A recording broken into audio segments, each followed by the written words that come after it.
Hello students, we are going to start a course on mechanics of machining. This is the first lecture of that. I am Uday Shankar Dikshit, Professor in Department of Mechanical Engineering at IIT Guwahati. You can see the gate of our institute. It is a very scenic campus. Now we come to the subject. What is machining? Machining is a manufacturing process of making a useful product by the removal of the material. You can very well see that suppose we have got raw material, we perform machining, then we can make this type of slot. This is one example. So you have got raw material and then you are making a product out of that. You are adding value to the raw material by doing machining. Okay. It is a subtractive manufacturing process.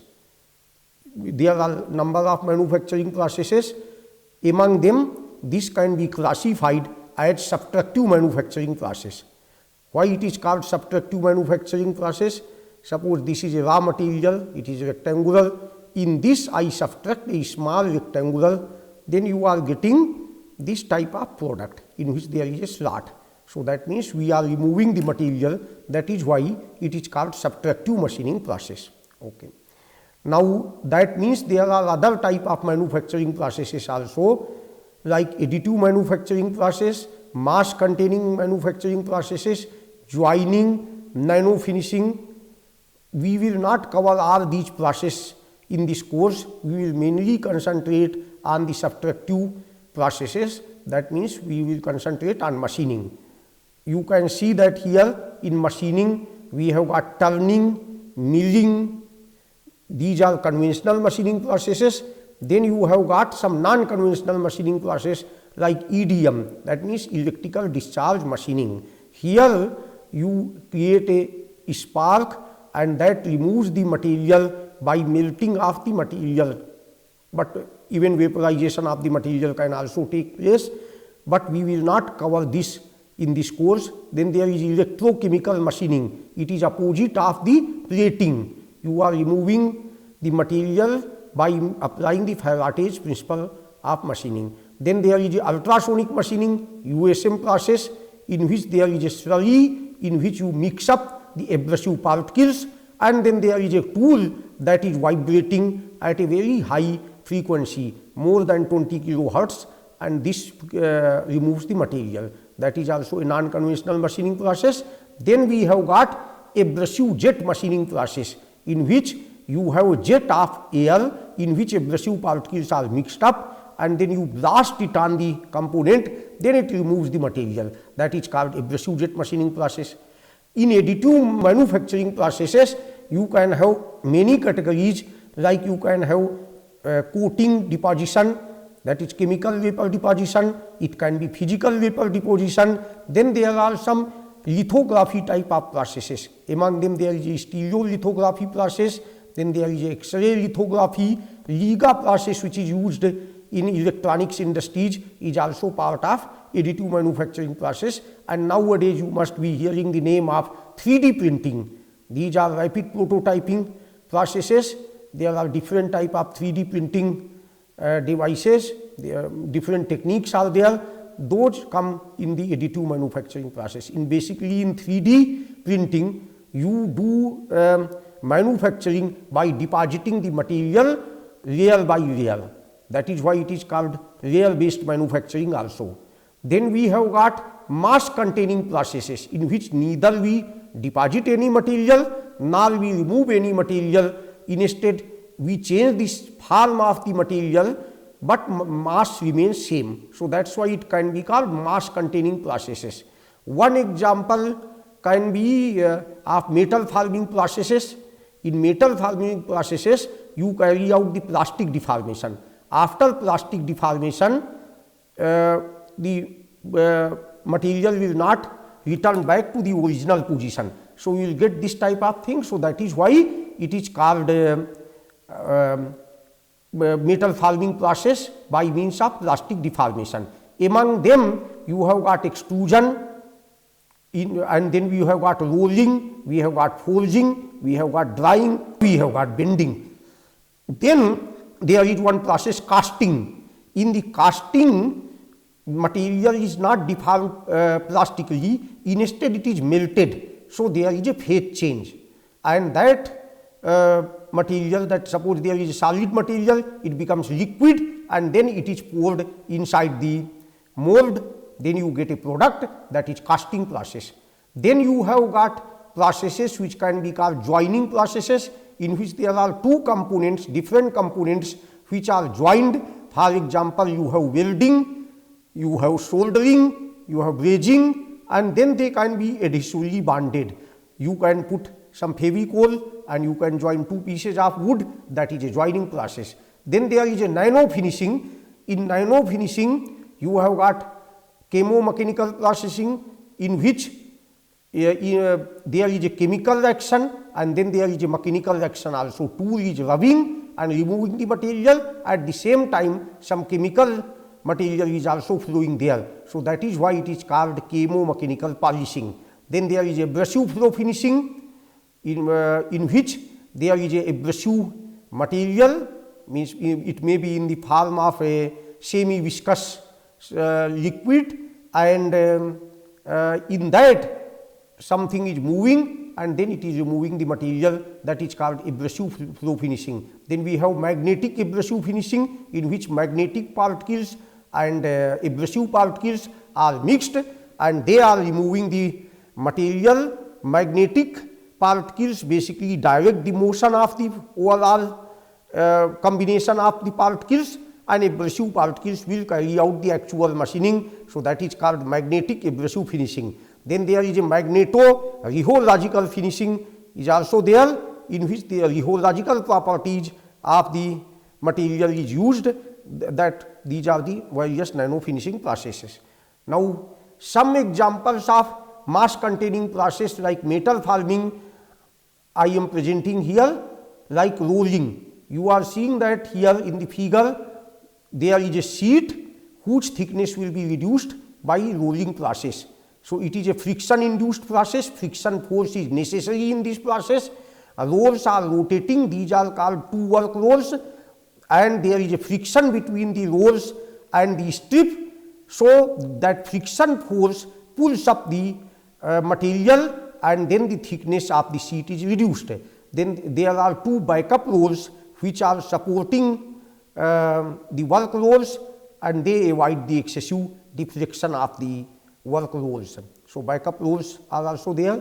Then another metal forming process is extrusion process, in which you have got one billet and there is one ram.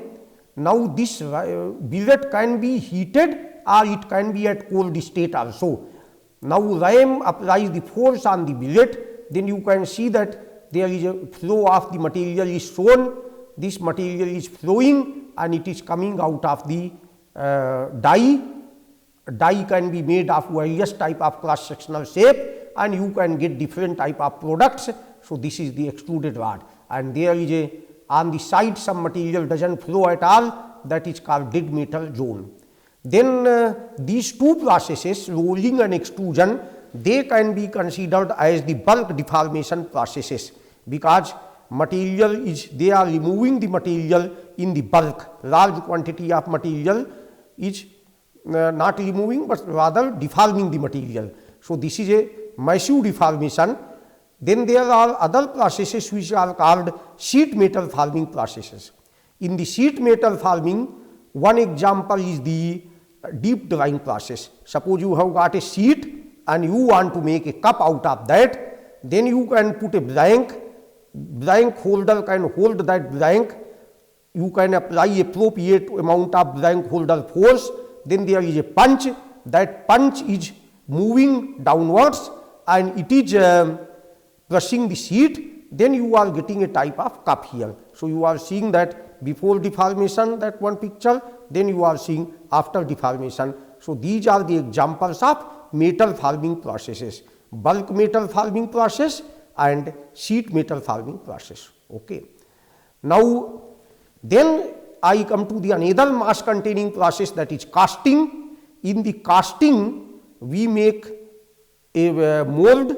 Here its sand mold is shown. It is consisting of two parts here. Lower part is the drag, upper part is the cope. then there is a rider. In the rider, molten metal is there, and that is putting the metal in the runner, and then material is going through the mold area and it is rising up to the riser, and then we are making casting. Casting will get solidified. Of course, some portion of riser and runner you have to cut later on, but that can be again reused. There is no wastage of material, only there is a phase change. So, that process is also there, that is called casting process. Okay. So, now similarly there is another mass containing process just like metal forming process, that is a powder metallurgy process. In the powder metallurgy process, you have got the metal powders, and in that you can mix up some additives, some binders, and then you can mix them thoroughly. So, first operation is the mixing. That means you have to mix the metal powder and binder, and then after that you apply the huge amount of pressure. That means you cause the compaction. Then after that compaction has been done, then you sinter them. Sinter means it is a type of heating the material at a very high temperature. In that there is no melting, but the particles will fuse in each other. So, that means there is a fusion, but not really the melting of the whole things. So, that process is called the sintering process. In this you will get a product which may have some porosity. It is not highly dense. That means, suppose you compress some powder metallurgy product, its density may be increased also by compacting, because there are some pores in between. So, I have discussed three types of mass containing processes. One is the metal forming process, in which you take a material and bring it into the state of plastic deformation, then you can shape it as you desire. In the casting process, you bring the metal into the liquid state. Powder metallurgy process is that type of process in which you have got metal powders. Metal powders you can create by various other ways, which I am not going to discuss here, but that powders are available of different sizes, and then you can compact them and you can make powder metallurgy product. Okay. Then there are some additive processes, like example can be cladding, coating. In the cladding, you may deposit some different type of material on some other material. Like suppose I have got some vessel of copper, in that I can basically put the cladding of the gold, so that it shines, because entire part of the gold will be expensive. So, what I am going to do, that I am going to take that part of maybe copper or brass, and in that I am going to put the gold. And similarly, coating, we apply the coating on the surfaces, that can also be called additive process.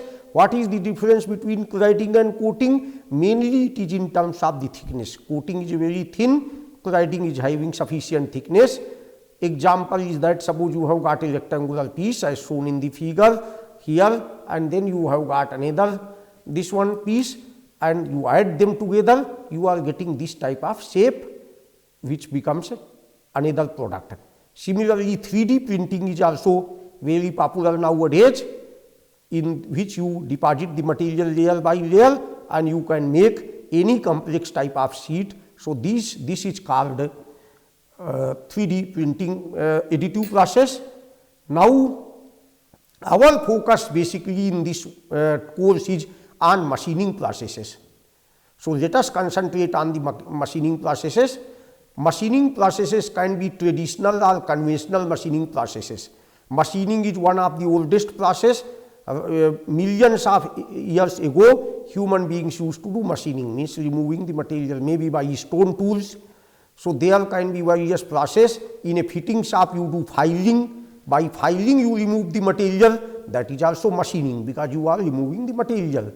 And in traditional machining processes, you are removing the material in the form of chips. So, small chips are there, they are getting removed. Then there is a turning process, which is performed on a lathe machine, in which a workpiece is rotating, and then you are moving a tool, relative motion between tool and workpiece, that is removing the material in the form of the chips.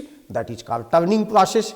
In the milling process, there is some cutter which has got number of teeth and it removes the material that can make rectangular type of pieces or it can make free form surfaces. So many things you can make in the milling machine. Grinding machine is usually used for getting good surface finish or sometimes removing the material from a very hard surface.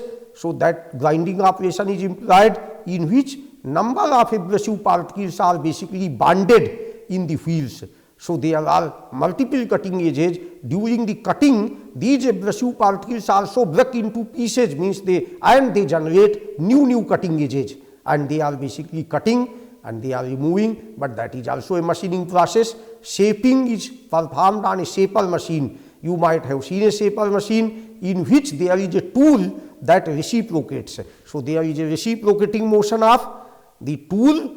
In one stroke it will cut, in the return stroke that tool will get slightly lifted and it will not cut. That motion can be fast also. Planing is also similar to shaping. Difference is that in the shaping the tool is moving and the workpiece is stationary, but in the planing process the workpiece is moving but the tool is stationary. Suppose the workpiece is very heavy and very long, then sometimes we use the planing process. There is a huge table is there that can move and tool is put at the same place, but from mechanics point of view, basically both shaping and planing are same, because there is a relative motion between the tool and workpiece, and that motion is of reciprocating type.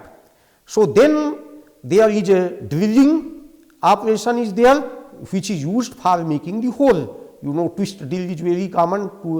Two helical flutes are there and they cutting edges are there. Now boring is basically enlarging any hole. So it may be a single point cutting tool that enlarges the hole.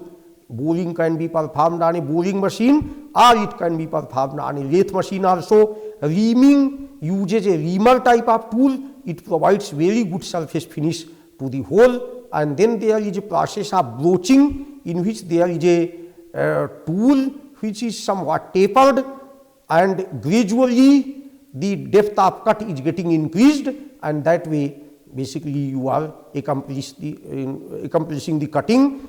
Example is that suppose you want to make a keyway. In the keyway that broaching machine can be used, you can make internal gears.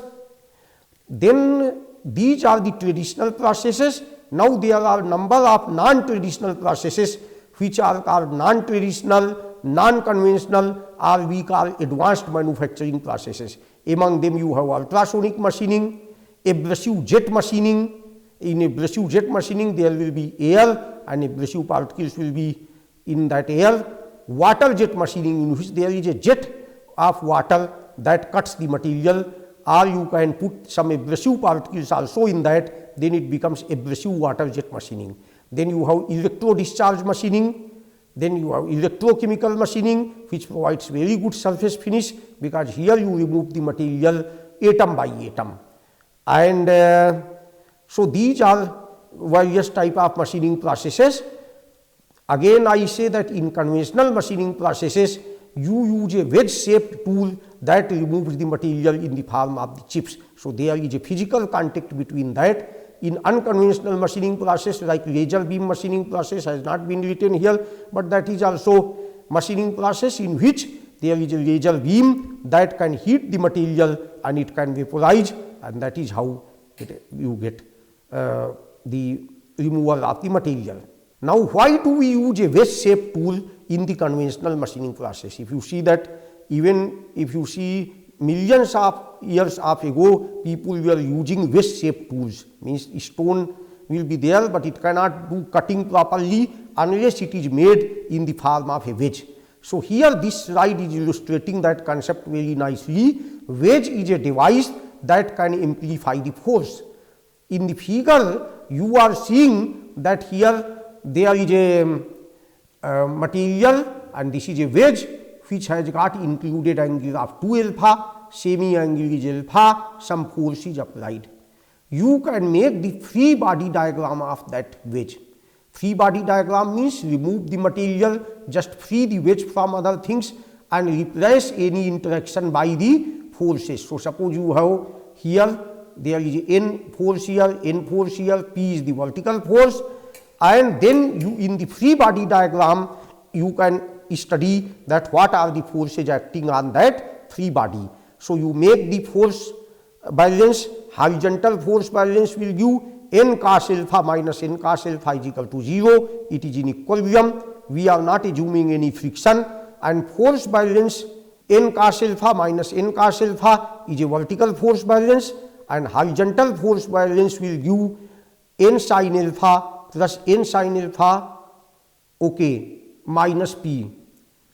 No, actually this is the vertical force balance, N sin alpha plus N sin alpha minus P is equal to 0. Horizontal force balance was N cos alpha minus N cos alpha equal to 0 because you are resolving in the horizontal direction. So you get N sin alpha plus N sin alpha minus P equal to 0 in the vertical direction. So this is force balance in vertical direction, and it becomes P is equal to 2N sin alpha. This provides N is equal to P divided by 2 sin alpha. That is the relation. That means normal force is equal to P divided by 2 sin alpha.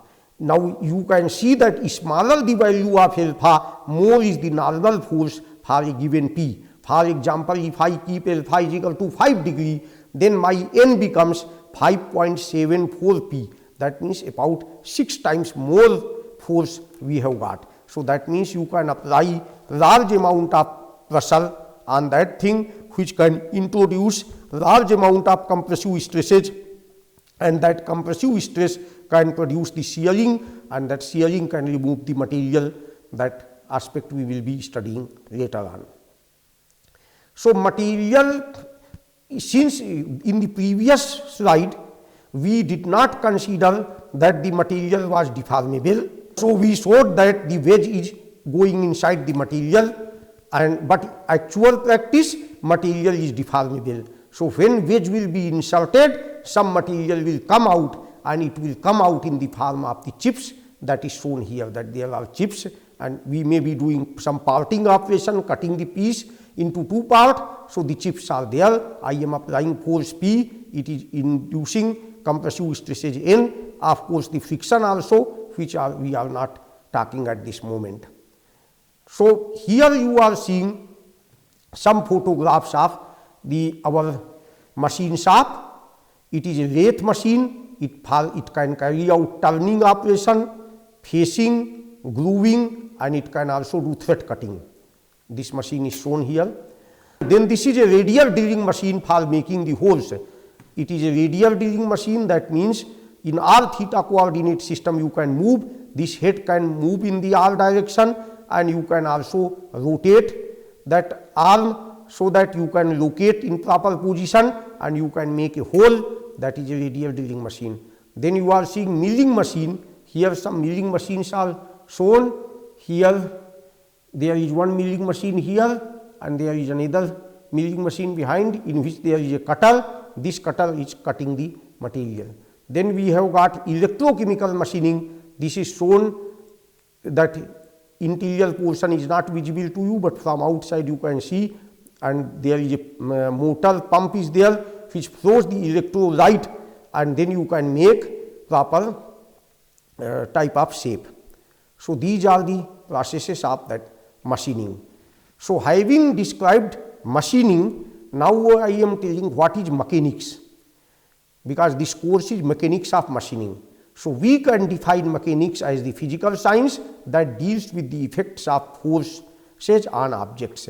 When we apply the force on the object, what happens? When we apply the force, object can move, object can also deform also. So there can be motion of the object because of the forces, or sometimes there may be just deformation of the object. Why do we study mechanics of machining? What is the need? Because metal is cut, there is a deformation, and we are cutting by applying the force in conventional processes. Laser beam machining, etc., we are not applying the force, instead we are melting. So that we will not be covering in this course, but in the mechanics of machining, we will cover those type of machining processes in which we are implying the force and then it is removing the material. So, to understand how much force will be required for metal cutting, we need to study mechanics of machining. If we know that how much force is required, then we can design machines properly. You have done a machine design course. In machine design, we design the components, but we must know what forces will be coming on the components. Then we can design jigs and fixtures also to hold the workpiece. Then to guide the cutting tools, we use jigs. For that purpose also we need to know the forces. Then what will be the effect of the forces on surface finish, we want to know. What will be the effect of the forces on dimensional accuracy, and what will be the effect of the forces on the tool wear, that also we want to study. So, we need to study mechanics of machining. We now concentrate on the machining of metals. We will not cover machining of other materials.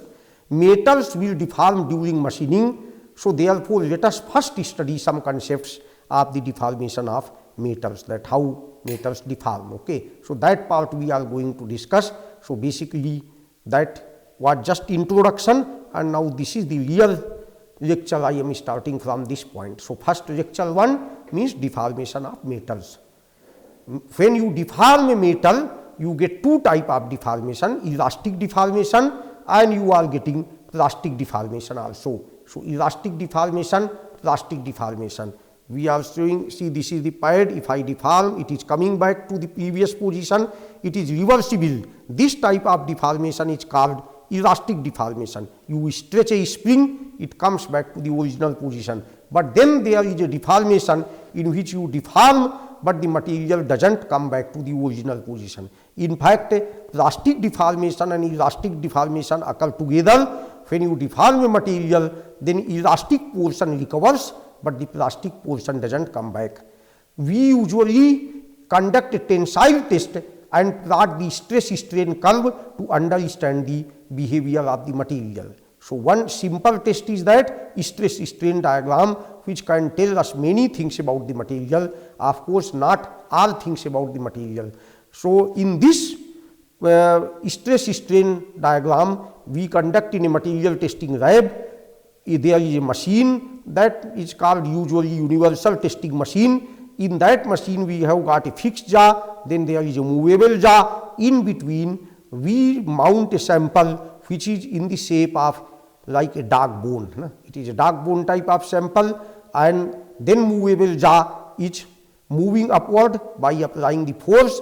So, there is extension. That extension in the thinner portion, that means that is gauge portion, in that we can measure by a strain gauge or by extensometer, and then we can plot that deformation force versus elongation. For example, this is a stress strain curve and this is a typical curve for a mild steel.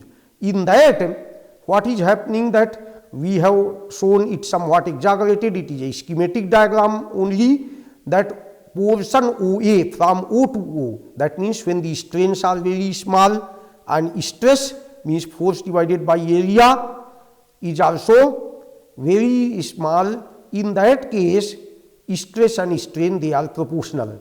So, A is called the proportionality limit. Up to A it is proportional, and it is elastic also. That means if you remove the load at that point, it will come back to the original position, and then at from A to B there is elastic deformation, but it is somewhat non-linear. Here also the material will come back, but relation between stress and strain may be slightly non-linear. And at B there is upper yield point, that means yielding has start, so there is a plastic deformation.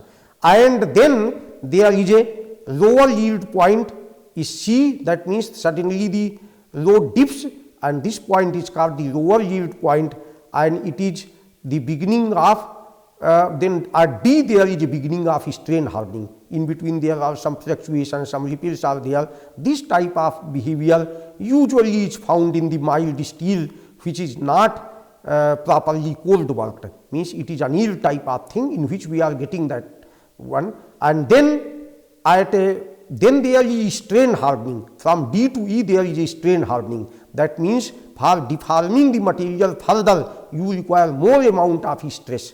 So that means there is a strain hardening, and this at E, what will happen, that you will observe that suddenly the load comes down. So this is called the point of instability. Here the necking starts and this will continue up to F. At F there will be fracture. So you are seeing a fracture point at F. This is shown here. So this is the diagram of the mild steel.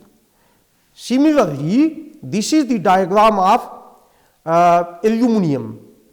In aluminum, you don't get any distinct yield point also. So how do we know that really the yielding has taken place? One convention is there, that if from that point you unload it, then some amount of permanent deformation remains, and that amount is about 0.2%. 0.2% amount is, so that is called proof stress of the material, which is considered equivalent to yield stress. That proof stress can be defined, that 0.2% strain will remain. That at that point you can consider the plastic deformation has occurred. That means 0.2% proof stress means it is 0.02. Okay. So that much strain is there, and then on the other side you are seeing stress strain diagram of cast iron. In the cast iron is brittle. Mild steel and aluminum both are ductile material. There is a significant amount of plastic deformation, but in the cast iron there is elastic deformation, and then there will be sudden fracture. There will not be any plastic deformation. So this type of diagram you are getting, that is called stress strain diagram of cast iron. Of course, the ratio of stress to strain, change in stress divided by change in strain, can be called the elastic modulus, Young's modulus of elasticity. That is very high, but here we have shown the schematic, and therefore in this Young's modulus of elasticity is not appearing very high. Now let us come to some definitions, okay, of the stress. Engineering or nominal stress, that is designated by S. It is load divided by initial cross sectional area. It is very simple. That means you applied some longitudinal load in the axial direction. So F divided by AI. AI is the initial cross sectional area, that is called engineering stress, and engineering strain is change in length divided by initial length. So that can be called as final length minus initial length divided by initial length. Okay. That means LF minus LI divided by LI. True stress is defined in such a fashion that sigma is equal to load divided by current cross sectional area, because if significant amount of plastic deformation has occurred and shape has changed, there is no point in dividing the load by the initial cross section. Instead you divide it by the current cross sectional area. That is why it is written like F by A. How is true stress related to engineering stress? Suppose you have got a stress strain diagram which we have shown in the previous slides. Those were basically engineering stress and strain curves. These are engineering stress strain. But I want to make two strain diagram. So there must be some relation between true stress and engineering stress. Now if we assume that the elastic deformation is very small, and it is also well known that during plastic deformation of most of the metals, volume remains same, only the shape changes. Whereas in suppose it is a powder metallurgy type of product, then some volume may also change, that is also not very high, but in the most of the metals they are complete solid and there is no volume change. Hence we have A times L is equal to AI times Li. AI is initial cross sectional area and Li is the initial length, and A is the current area and L is the current length. So hence by this equation you are getting AI by A is equal to L by Li. That relation is there because AI Li is equal to AL. So this can be written as L minus Li by Li plus 1. means just I have added in this form, so it becomes E plus 1. And now we have S is equal to P by AI and sigma is equal to P by A. So sigma by S becomes AI by A, and which is already it is written here, it is nothing but E plus 1 or 1 plus E. So therefore sigma becomes S times 1 plus E. Okay. Now here it is one example is given. Suppose you have got a tensile specimen, it has got a cross sectional area of 10 mm square and length of 50 mm. Okay. So when it got elongated to 55 mm, the load was 2000 Newton. It was observed on the machine that the load was 2000 Newton, means 2 kilonewton. When it got elongated by 55 mm, that means extension was 5 mm. At this instance, find out the engineering stress, engineering strain and true stress. So how do we find out engineering stress? Engineering stress is S, that is load divided by initial cross sectional area, that is 2000 Newton divided by 10 mm square. This becomes equal to 200 Newton per mm square.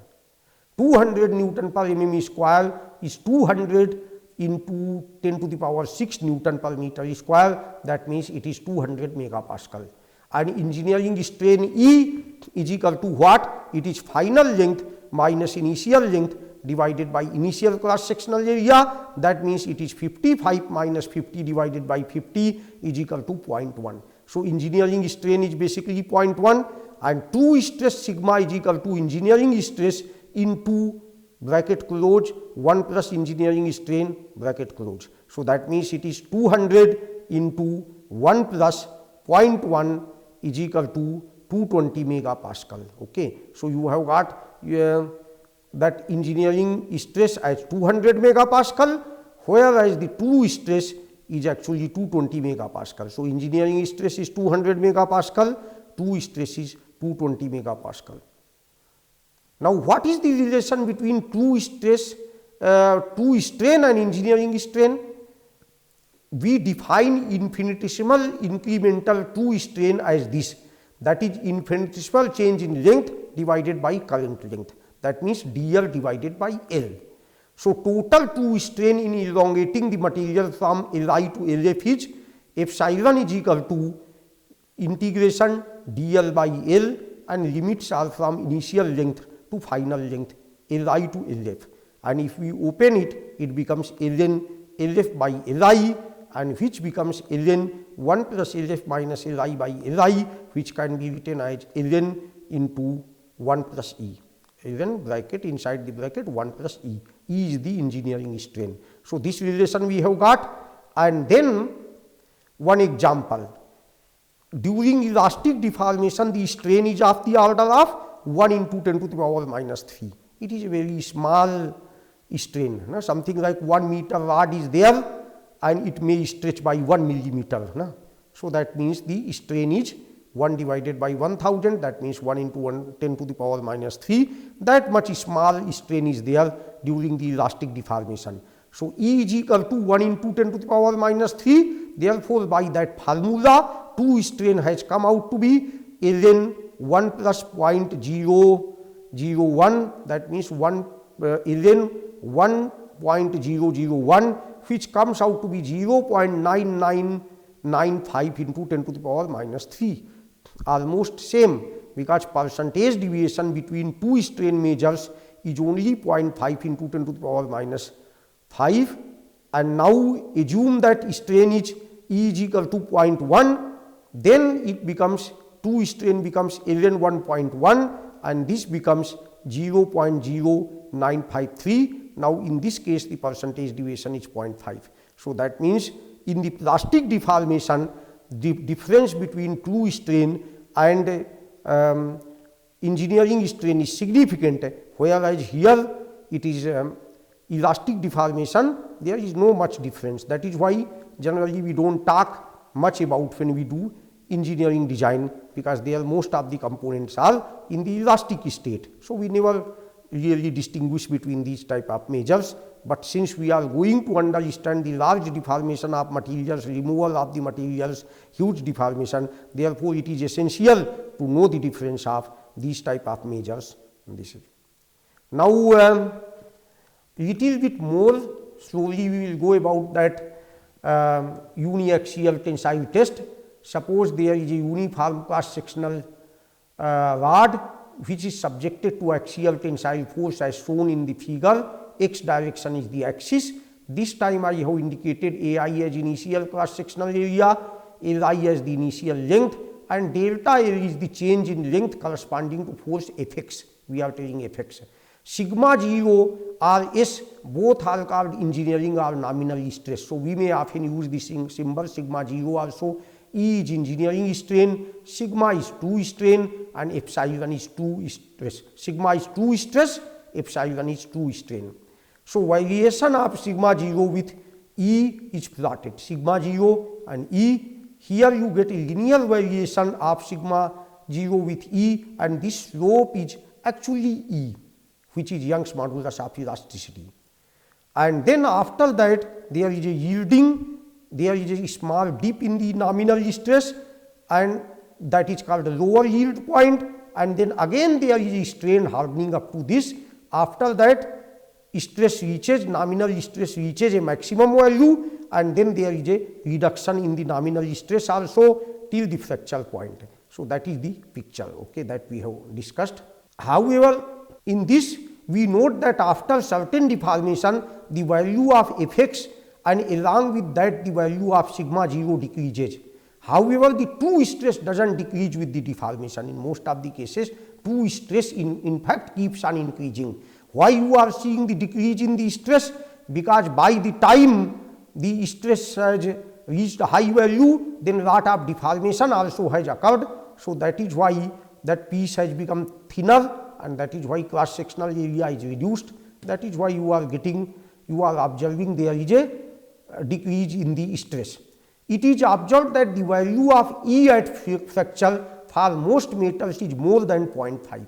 That means strain, engineering strain is generally more than 0.5, something like 50% elongation you are getting. Now plastic deformation is usually quite large. It is more appropriate than to use a measure of deformation which can represent large deformation. So one such measure, as we said, true strain, that means logarithmic strain. The stress strain diagram involving the true stress and logarithmic strain is more useful in studying the phenomena of plasticity, and metal cutting also comes under the plasticity theory. And therefore, we construct such a diagram. In the one dimensional case, we denote the logarithmic strain by epsilon, and epsilon is equal to ln L divided by Li, where L is the current length, that is the length in the deformed configuration.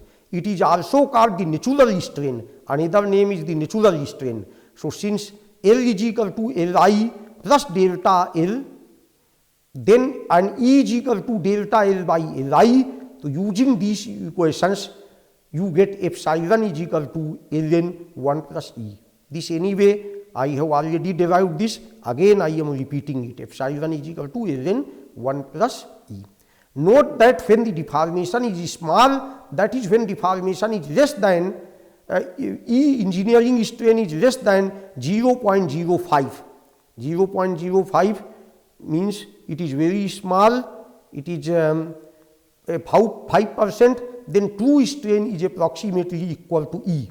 The expression for true stress is given by sigma is equal to Fx by A, and nominal stress is sigma 0 is equal to Fx by Ai. Then here, as the volume remains constant during plastic deformation, you get A is equal to Li by L into Ai. Substituting these values in equation 5, we get the relation, that is sigma is equal to 1 plus E, and this is sigma 0. Okay, so that's what it is given here. And now when the deformation is small, that means strain is less than 0.05, engineering strain is less than 0.05, sigma is approximately equal to sigma 0. There is no much difference. We can convert the variation of sigma 0 with E by using those equations into the graph of sigma versus epsilon, two stress, two strain diagram, which is shown in the figure. Now you see there is no dipping, that means stress is always increasing. So here from this figure we can make the following observation.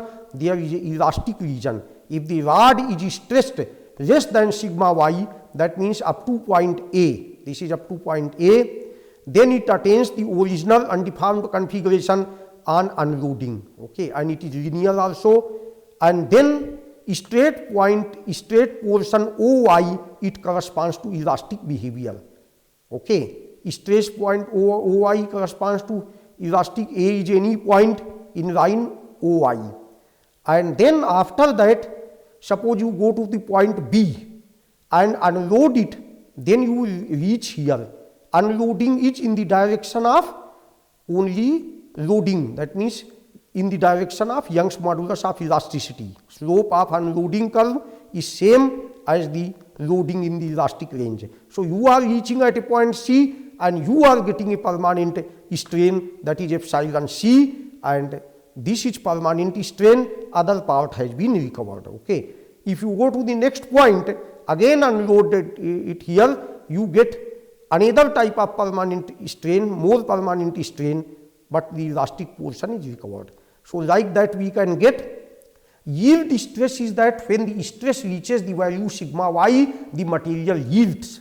That means it starts flowing suddenly, that and leads to large deformation. So sigma y is called the yield stress. It makes the transition from elastic to plastic behavior. So in a one-dimensional state of stress, initial yielding occurs when the condition sigma minus sigma y is equal to 0 is satisfied. In some materials, in the neighborhood of sigma y, the actual stress strain curve differs a little from the curve of figure 3. That means actual strain curve may be little different also. For example, the end of elastic behavior does not coincide with the end of the straight portion of the curve, that I told that there is a proportionality limit. No? Further, there is a drop in the stress after initial yielding, leading to upper and lower yield points, but this phenomena in many cases we neglect. So we neglect these final aspects of this one and assume the existence of a sharp yield point at the end of the straight portion. For materials like aluminum, where there is a continuous change of slope at the end of the straight portion, the yield stress is defined as the stress corresponding to 0.2% permanent strain, permanent set or permanent strain. That means 0.2%, that one. It is observed that the value of sigma y is more if the tension test is conducted at a higher rate of loading. That means strain rate also has effect on the yield stress of the material. If you rapidly conduct test, means that your moving jaw is moving at a very high speed. In that case, the yielding will occur at more amount of stress. Further, the value of sigma y is less if the test is conducted at elevated temperature. Thus, sigma y increases with strain rate but decreases with temperature. Always remember that for most of the materials, sigma y will increase with strain. That means already the material has been deformed, then sigma y will be more. It increases with strain rate also. If you are doing some test at faster rate, then sigma y will be more, but it decreases with the temperature. That is why a blacksmith heats up the material in his furnace so that its sigma y becomes less and he can deform it. In the plastic region, that means beyond point y, it corresponds to plastic behavior. If the rod has been stressed beyond yielding up to point B, suppose, and if we continue to increase the load, then the stress strain curve will follow the path BF leading to fracture at point F. That means suppose we already the material is strain hardened, then we start, we load, you go up to this point B, CB, and then after that there will be yielding and it will be this one. And then there will be further increase in the load. So YF is called the loading path. This is a loading path. However, if we unload from point B to 0 stress level, then the stress strain curve will follow the straight path BC, leaving a permanent strain epsilon C in the rod. So you can remember this point also, that unloading is basically the slope of unloading curve is same as the slope of the elastic curve. That means Young's modulus of elasticity type. Thus, if the rod is stressed beyond the level sigma y, then it does not attain the initial undeformed configuration on unloading. Instead, it acquires some permanent strain, also called the plastic strain. Now, imagine that the rod has an initial plastic strain epsilon d. If we load this, if it has already d, and if we load this rod, then the stress strain curve will be a straight line from point D to point E, and then it will follow the curved portion EF. So, that means starting itself is from this point, that rate, because already it was having this much permanent set, and then after that it goes, and this goes up to this, means as you increase the stress, strain increases no doubt, but up to E it is elastic. It means that the rod will behave elastically up to point E and will yield at the stress level corresponding to point E, which is greater than sigma y. Thus, a rod which has some initial plastic strain yields at a higher stress level than the undeformed rod. This is called subsequent or continued yielding. It is called subsequent or continued yielding. Okay.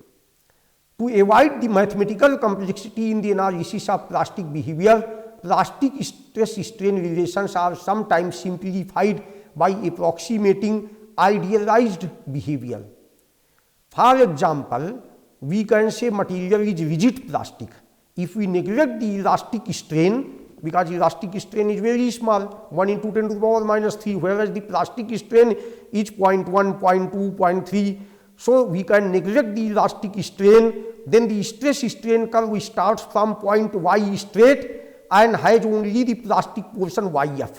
Elastic portion is not there. Such a material is called rigid plastic. That means up to some stress, material remains rigid and suddenly it becomes plastic. That is called rigid plastic behavior. Otherwise, the material is called elastic plastic material.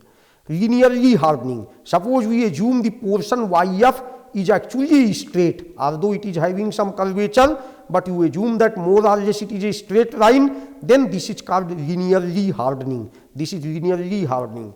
And then we can consider ideal or perfectly plastic.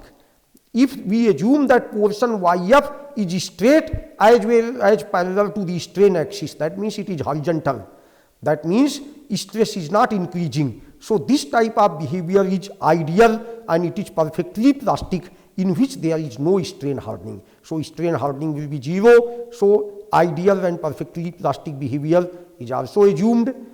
Then various combination of these simplification result into the following 4 idealization. We can have rigid perfectly plastic material, we can have rigid plastic material with linear hardening, we can have elastic perfectly plastic material, and we can have elastic plastic material with linear hardening. Now, coming to the strain hardening, it is observed that beyond point y, that means beyond yield stress point, stress increases with strain. It means beyond initial yielding, the stress required to cause subsequent yielding or continued material flow increases with strain. This phenomena is called strain hardening. This is called strain hardening. It is also called work hardening. That means because we do some plastic work, that is why there is hardening. If the yield stress in subsequent yielding depends on the plastic part of deformation. Usually it depends on the plastic part of deformation. Therefore, to develop a mathematical expression for subsequent yielding, we need a graph which gives the variation of stress with plastic part of strain. Okay. So, to find the plastic part of strain corresponding to sigma s, that means sigma s is shown here, some stress at the stress point s of the figure, we unload from point S to the 0 stress level, that means to point T. Suppose we are unloading it to point T, then OT is the plastic part of strain corresponding to sigma S. I have unloaded it up to here, means unloaded means I came in the reverse direction, and this ST is parallel to the OY line. Okay, OY and ST both are parallel, unloading is elastic, and then here we are seeing that this is some amount of strain is left, and this portion which is left here, that is called plastic portion, epsilon SP, and remaining portion which got recovered, that is elastic portion, that is epsilon SE. Okay. So, we denote the plastic part by epsilon P and the elastic part by epsilon E. So, then like that we can do, we can unload from various points, and corresponding to each point I can find out the plastic strain.